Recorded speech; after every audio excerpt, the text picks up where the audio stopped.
razão específica e do que se trata, ou do que trata o fundamento das Escrituras e da Palavra de Deus.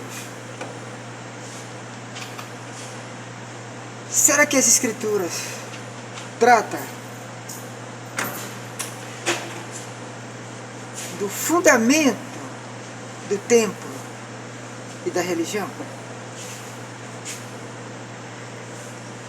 Será que as Escrituras colocam Deus e Jesus Cristo como peças de um templo ou como um mero conceito religioso? Do que trata as Escrituras, que é a palavra escrita de Deus e de Cristo? Do que trata as Escrituras no tocante a Deus e a Jesus Cristo?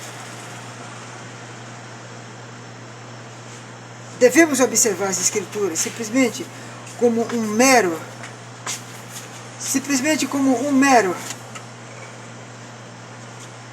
instrumento de templo e de igreja?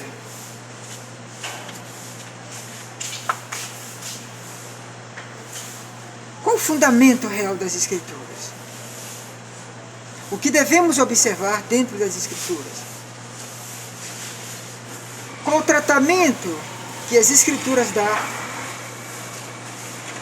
em relação a Deus, a Cristo e a nós, e a toda a criação provida por Deus e Jesus Cristo?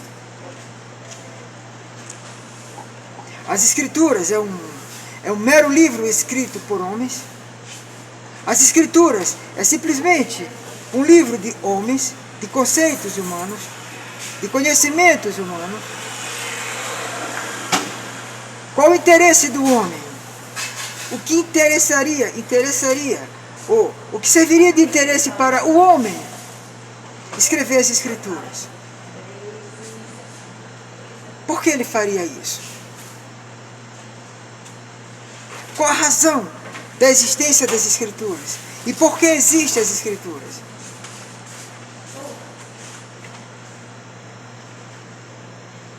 Nós sabemos, como seres humanos, nós sabemos e conhecemos a nossa natureza. E que a nossa natureza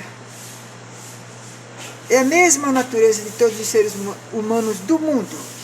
Não há diferença nenhuma entre mim, você ou quem quer que seja.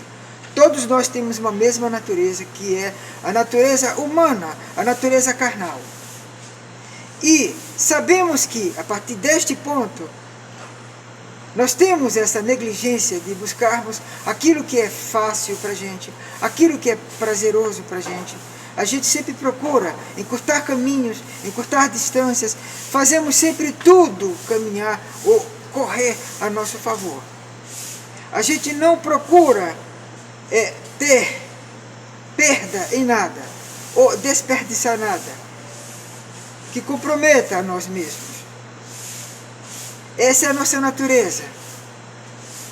E tendo a gente essa natureza carnal e humana, o que interessaria a nós escrevermos um livro, criarmos um nome, né, especificar a existência de um Deus, de dois deuses, o Pai e o Filho? Que importância isso teria para o homem? Qual a significância específica das Escrituras? Do que ela trata especificamente?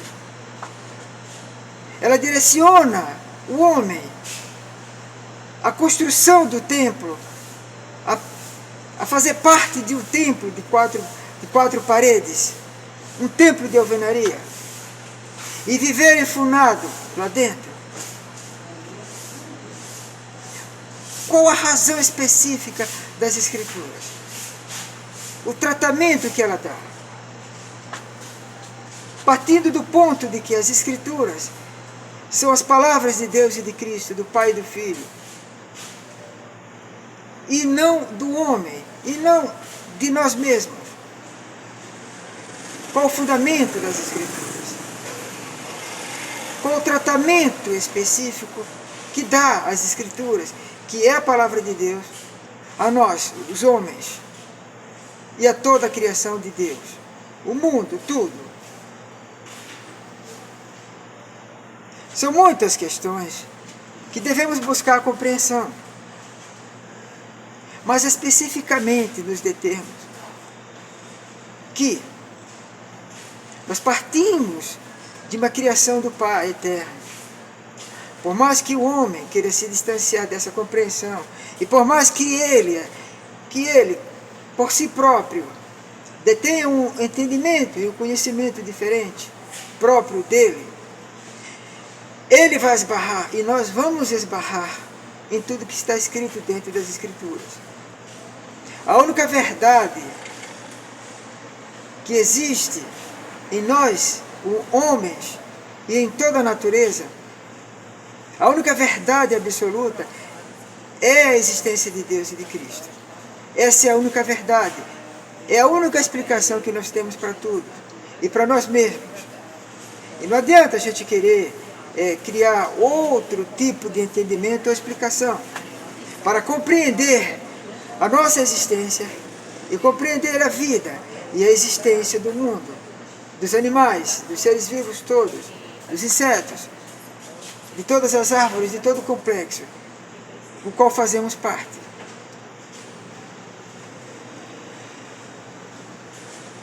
Por isso, é que eu questiono, e que todos questionam a base da existência de Deus. Porque se de um lado, uns indicam que fazemos parte de um templo de construção humana de 4 paredes, mas existem as Escrituras, que são as palavras de Deus, que mostram totalmente um lado diferente. Por quê? As Escrituras procuram conscientizar a gente da nossa existência, do início da nossa existência, da nossa composição e da nossa vivência na Terra, no mundo. E aí que as Escrituras, que a palavra de Deus, anuncia um comportamento normal de vivência, uma linha de vida correta. Toda a Escritura, que é a palavra de Deus e Jesus Cristo, ela encaminha o homem a proteger-se, a proteger o homem, a proteger toda a criação de Deus e de Cristo. Ela trata justamente da criação de nós e de todo o exército que há sobre a face da terra. Ela trata da conscientização que devemos ter de nós mesmos e de toda a criação existente. E ela direciona a nossa vida justamente para isso, para esse entendimento. Aquele que não procura deter o conhecimento da importância da sua existência, da vida e de tudo aquilo que Deus criou, que faz parte da nossa vida, que é o mundo, a terra, todo verde, toda a natureza. Se nós não procurarmos ter esse entendimento e se firmar nesse entendimento, a gente se perde em nós mesmos e no mundo. Não há como o homem se encontrar em si próprio, em si mesmo, se não procurar a compreensão da importância da palavra de Deus, a importância de Deus e de Cristo, da sua existência. Porque tudo que está escrito nas Escrituras é para que o homem condicione a verdade em si e que viva essa verdade absoluta. Não há necessidade do homem extrapolar a verdade e partir para o erro e viver de maneira errada sobre a face da terra.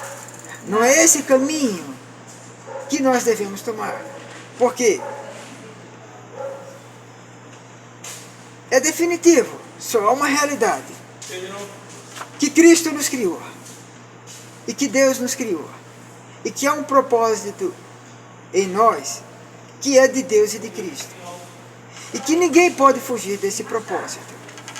O que foi dito a Adão no início é o que é dito para nós, para todos nós, hoje, e será dito até a vida de Cristo, e por todo sempre. O que foi dito a Adão é que deveria viver sobre a face da terra de maneira correta, porque não há sentido em um homem viver de maneira errada. É complicado discernir dois mundos bem diferentes, o mundo feminino e o mundo masculino. Essa confusão e esse conflito que há de comportamento. Mas foi isso que no início complicou e levou o homem ao erro, e levou o homem ao pecado. Porque essa confusão, esse confronto inicial de dois mundos diferentes, provocou justamente a queda do homem. Por falta de compreensão e de dar ouvidos ao primeiro mandamento de Deus, dado a Adão. Não errar. Não contrariar o Pai, o Criador. Isto foi dito a Adão. E que serve para todos nós nos tempos de hoje. Que não devemos contrariar a ordem das coisas, a ordem criada por Deus, a ordem do que é correto, do que é bom para ambos, para mim, para você. E que contrariar essa ordem gera um desequilíbrio. É aí onde é construída a maldade. E é aí onde o homem morre praticando a maldade, praticando tudo aquilo que o destrói. Quando nós praticamos a maldade com o próximo, não estamos somente destruindo o próximo, mas estamos destruindo a nós mesmos. Porque esta justiça que Deus criou é boa. E que justiça é essa? Que tudo aquilo que fazemos ao próximo é a nós mesmos que estamos fazendo. E se matamos o próximo, é a nós mesmos que estamos matando. E ninguém foge desse conceito, porque é um conceito criado pelo nosso Criador. Por isso, é importante que a gente procure ler as Escrituras e conhecer a fundo o nosso lugar, o nosso espaço. E a partir do conhecimento desse espaço, desse nosso espaço, a gente possa honrar o espaço dos outros.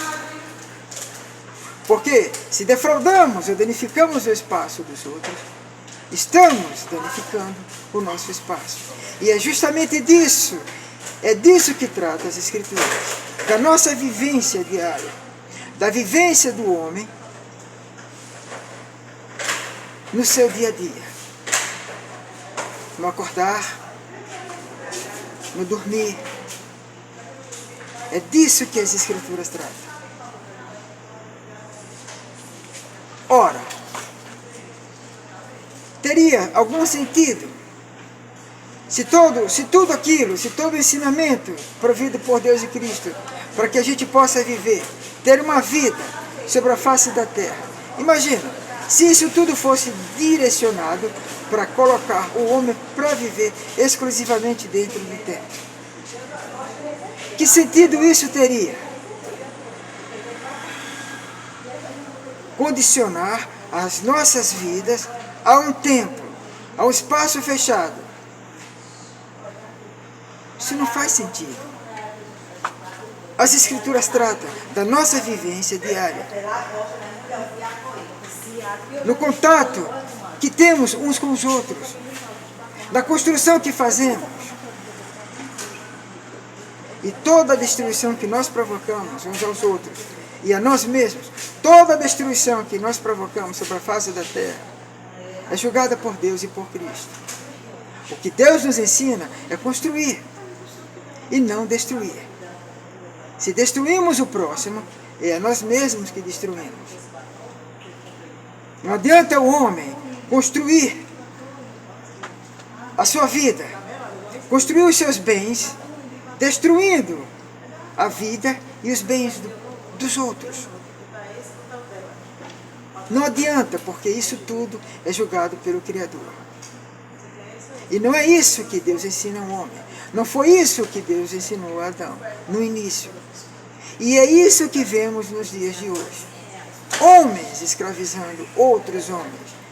Isso, ou pela mente, ou então fisicamente sujeitando o homem. Não é esse conceito que as Escrituras ensinam. Não é esse conceito que o Senhor nos ensinou desde o princípio através de Adão. E infelizmente hoje, nos dias atuais, é o que mais vemos, esse tipo de prática. Isso em todas as áreas. Hoje mais do que nunca, que é um tempo diferente. É o tempo da vinda de Deus. É o tempo da vinda de Cristo para nos julgar.